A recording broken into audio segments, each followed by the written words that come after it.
feel like we have to talk about the Texas shooting. So I'm going to just be upfront, and I haven't really done as deep of a dive as I normally do. Other than, I don't know if this is, I feel like this is a pretty normal narrative that's out there.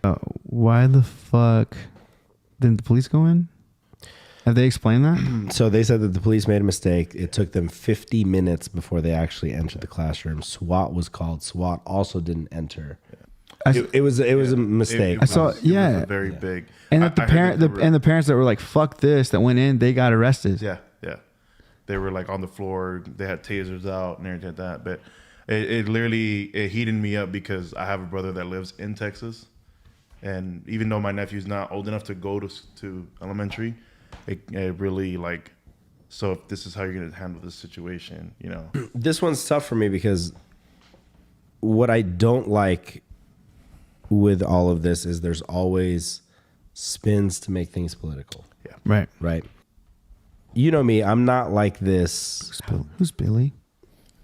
Andrew. How fucking dare you? Andrew. How dare you? We put you on the show. It's your guys' fault because the memes are coming in right now. Okay, so back to more serious. So, I hate that everything turns political, right? Like, now, by saying that, I also understand that this is a shooting, so the topic of guns is going to come up. The topic of guns and the topic of gun laws and firearms and everything. But, and I'm not saying this as like I want my guns and I love, but we have to stop politicizing shit like this because all it is doing is becoming divisive, right?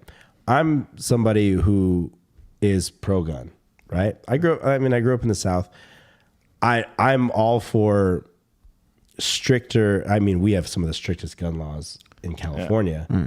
But all those laws are going to only apply to people that are of sound of mind legally. Exactly. Yeah. So this is not an issue of firearm safety, right? This is not an issue of, because the reality is, if you ask the question like, how do you get access to a gun? You can get a gun literally anywhere. Yeah. It's not an issue of access. This is about a kid, realistically, mentally, a kid who had mental health issues that were not addressed, that were never discussed, were ignored. Everything was pushed under the table. Yeah. The fact that it ended in a tragedy like this is like it's the worst case scenario for something like this, right? So what I want when we talk about it, what I want people to take away from is if you come here and listen to this and then all you hear is like, he likes guns, you missed the point, right? Because I mean, this could have been done with a knife. This could have been done with a fucking baseball bat. This could have been done with your hands. Yeah. The reality is that this really is a mental health issue that went untreated. Yeah. And we're in a mental health pandemic and no one gives a shit. Yeah, pretty much.